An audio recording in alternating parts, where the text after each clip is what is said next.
No, I know. Mm. Once again, thank you. This is podcast, Smoke Signals Podcast. How you doing? This is Anthony with Artista and Kevin, and he's going to be gracious to give us a nice little interview today. This is going to be my first interview, so hey, thank you. First question: How did you get into the cigar industry? By accident. By accident? Yeah. Oh, please tell this story. Please tell this story. So I had to go in front of the judge, and he said, you've got to figure out your life. So you could go in the Army, the Navy, or the cigar industry."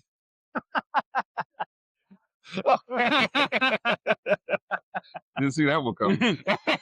No, but like by all accounts, it was an accident. Okay. I got recruited out of grad school to work at finance. Okay. And then like within 18 months, the entire economy fell apart. Yeah. My professors from grad school would say it's completely my fault because they seen my grades. But it wasn't, I swear. Okay. I went to work for a small tech firm in the Valley. Okay. And that kind of dried up. So I started looking around and I saw a Craigslist ad in between, all of the ones for like hookers and all that stuff. Yeah. It was actually for a tobacco distributor in Southern California, 16 miles from my house, Phillips and King. Okay. And I said, well, first off, I didn't know there was a distributor out that way. And Right. the other one is they're only 16 miles from my house. So let's go find out. Okay. Now, I've been smoking cigars since I was 21. So at that point, I was 10 years in the industry as a consumer. Okay. Okay. And I was the only one who'd walked through the door that had any experience smoking cigars. Oh, okay. So I was a prime candidate. Right. For better or for worse. Okay. They were ready for you. Yeah. Okay. They hired me on. And then within 30 months, I was the director of marketing for them. In 30 months. 30 months. Wow. Yeah. Wow. Yeah. And they're a big distributor. So, I mean, you'd think they'd be way smarter than that to keep me on staff, let alone continue to promote me. Okay. What inspired you to start this company? Well, this one isn't mine. Okay. I'm the vice president. Artista Cigars is part of Tabacalera El Artista, which is the largest tobacco leaf grower in the Caribbean. Really? Okay. We make 16 million cigars per year. Okay. And this is one of our projects. Okay. It's our consumer-facing side of the factory. 16 million. Jeez. On a slow year. On a slow year? Yeah. I can't imagine. Okay. All right. Wow. Okay. That's crazy. Okay. Cool. What makes this brand or blend, what makes it different from any other industry? It's a very good question. What you're going to get with Artista is the best quality tobacco at the absolute best price. Okay. So there's not a whole lot of frills with what we do. Like, you take a look at this band here, you see that. I mean, that's printed. Well, it looks like it's done on an inkjet. Yeah. But it's not. I mean, it's with a real printer. But we don't put a whole lot of marketing spin on our products. Okay.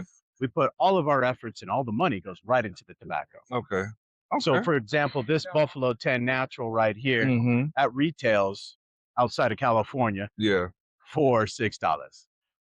Really? Yeah, in the state of California, I think it's like 65, but California, boy, they're going at it. $6. Okay. That's all long leaf, box press, some of the best quality tobacco. But again, we move a lot of tobacco. So we have our hands on good stuff. We just keep saving it for our own brands. I'll make sure I try one of those. Okay. So what non-alcoholic, I guess, pairing would you recommend for your cigars? A woman, usually. But if she's not available,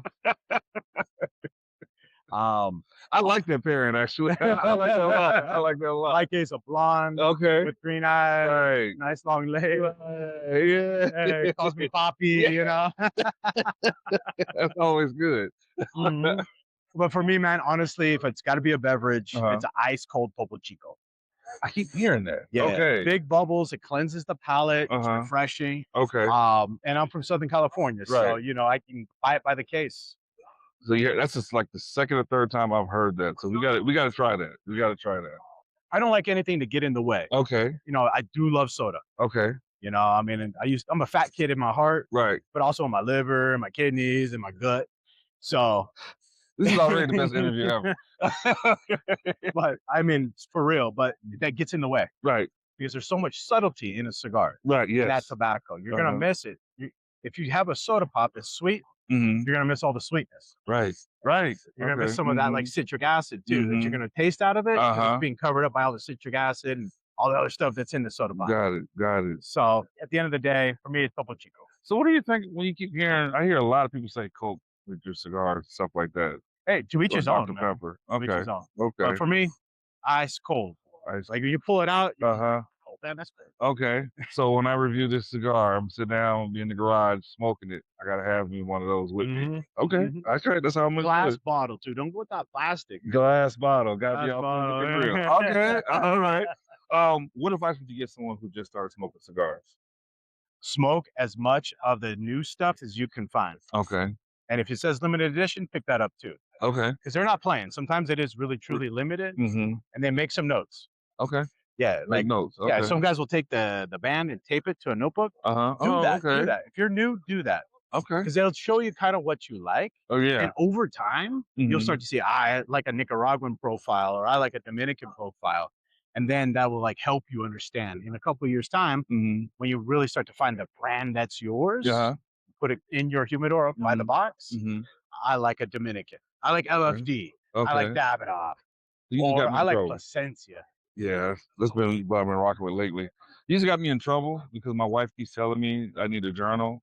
And so all I do, I take all the bands and I put it like I call it a band yard. Okay. So I got like 2 different glass things about Gay High. That's cool. That's full of them. And she was like, I remember somebody came on and said, "You smoked that many cigars in 2 years?" I was like, they told me when I first started smoking, smoke. So you can figure it out. Okay, everything. Yeah. So when I gotta get this journal. So yeah, because she's gonna be like, why do I have to keep telling someone else just told you? Get the journal. So, well, she's smart. Yeah. You know what I mean? Of course. Like, you're doing good. Yeah, that's why I married her. So Yeah. yeah, I had to get somebody. How do you see the cigar culture evolving in today's market? Well, right now, especially, there's so much good material out there. Okay. Like, I can't imagine a time, maybe in like the early 90s, when there was this much good quality tobacco in quantity and available for everybody to smoke. So what's happening is guys are getting a really good experience on their palate in a way that's never really happened before, except for maybe, like I said, in the 90s. Right. And there's so much folks, guys like you talking about it, much like the way Cigar Aficionado did it in the 90s. Yeah. It like makes them super curious. Yes. So then the producers keep making that good quality stuff. Okay. So right now the shift that's happening is more that aficionados shift. Yeah. Where, like, you can really, really get down to what makes that blend super special. Okay. You can actually talk about the Corojo instead of just the cigar. Right. Right. All right. This tobacco was grown in a particular region, and I can taste that. Okay. Because you have all the knowledge. Guys like you, Anthony, are out there spreading it around. I like that. Yeah, so I'm doing good. Okay. I did an episode already on that a little bit, just talking about that, how the leaves and how they're affected by the different climates and the dirt that is grown in and stuff like that, and how you can kind of taste it a little bit. So I did one. So it makes me feel good to hear that because it's like, okay, I'm actually on the right track. So yeah, you're doing God's work. I'm trying. Because I could say it, but most folks won't believe me. Right. But you say it, and they'll believe you, man, because it's your brand. Right. Exactly. You know what I mean? Exactly. I'm just a fat guy from Santa Barbara trying to sell a bunch of cigars. Okay, I hear you. So since this is for like the newbies, can you explain construction of a cigar? Like, how does that affect the cigar? What they should be looking for in a cigar? When you grab a cigar, it should feel a little bit heavier than it seems like it should feel in the hand. That means it's going to have good amount of tobacco in it, not a lot of voids. Right. Don't be afraid to take your cigar and squeeze it a little bit. Okay. If it feels soft in a certain area before you light it, maybe that's not the right cigar to buy. Okay. You know? Okay. Because it's going to have a void, and a void in a cigar means that it's also not going to burn proper. Okay. It'll catch fire too fast. Right. Which will make it taste bitter. Or it'll go out on you. Okay. Or it'll burn weird, and so you're going to get different ratios of tobacco burning that shouldn't be burning at that ratio.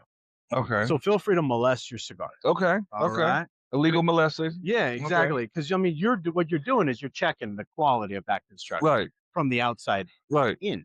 Okay. You know, look at the foot. Does it have a void here? Look at the head. Is it properly put on? Right. You know, Okay. like everything should be as smooth. Okay. You know, it shouldn't look like some guy rolled it in his garage. Unless it's this cigar right here, Ugly, which is named for my ex-wife. Look at that construction. It's small and mean. I've seen that in the lounge. I've never smoked it, but I was like, I always see it. This was for you. Yeah, okay. I got an ex-wife too, so. You think of her while you smoke? Yeah, okay. I guess then my last question is, what would you wish more people knew about the cigar experience? That, dude, we're just a bunch of dudes who like to hang out together. The cigar experience isn't you in your backyard. Though you have a cool story about that. It's really to be in the lounge together. I like being in the lounge, yeah. You know what I mean? The brass comes off. You get everything from bums to billionaires. Yeah. You all can talk. I can sit down and talk to a guy that does HVAC. I can talk to a guy that does finance. Right. You know? And like we're all equals because we're all smoking. Cool story. I was at the lounge and I've been going there for quite a while and seeing the same guys. And I was having a talk with a guy came in. He's like, you know who that is? And I was like, no, because we were talking about boxing. And I'm like, I'm a big boxing fan. And he's like one of the most famous boxing judges ever. I said, him? And he was like, yeah, I see him all the time. He was like, and I'm like, wow, that goes to that story when they say you never know who you're sitting next to sharing a cigar with. So that was just like crazy. I love boxing. One of the greatest boxing judges ever. Seen all these fights. Someone I can sit there and pick his brain. I'm like, so you was at that fight? How was that fight? So that's cool. That goes to that story that everybody keeps talking about. It's like you never know, but I love going to the lounge. I like to I just feel different. I feel relaxed. Yeah. Yeah. So yeah, I like that. Going to the lounge today. Cigars are meant to be shared amongst people. Yes. You know? I agree. Don't isolate yourself. You buy online, that's great. Smoke those at your house with your buddies. Right. But go into the cigar shop, grab a cigar, let them cut it for you, sit down in the big leather chairs, watch the ball game, bullshit with the boys. And when the girls come in, be nice to them. You know? So I'm not weird when I be having my boys go, hey man, come share a cigar with me. I'm at the house. No, that's the way. That is the proper way to do it, man. I'm trying to get people to smoke with me. I'm like, man, come smoke with me. And they're like, I'm like, I asked my wife and said, am I doing this wrong or whatever? She was like, no. But okay. Well, when you're sending the invite, bro, you got to keep the can of Vaseline out of the frame. Because I didn't allow you. Okay. I thank you very much for this interview. I really appreciate it. I thank you. Thank you very much. Appreciate you. Thank you. All right. I appreciate it. That was amazing.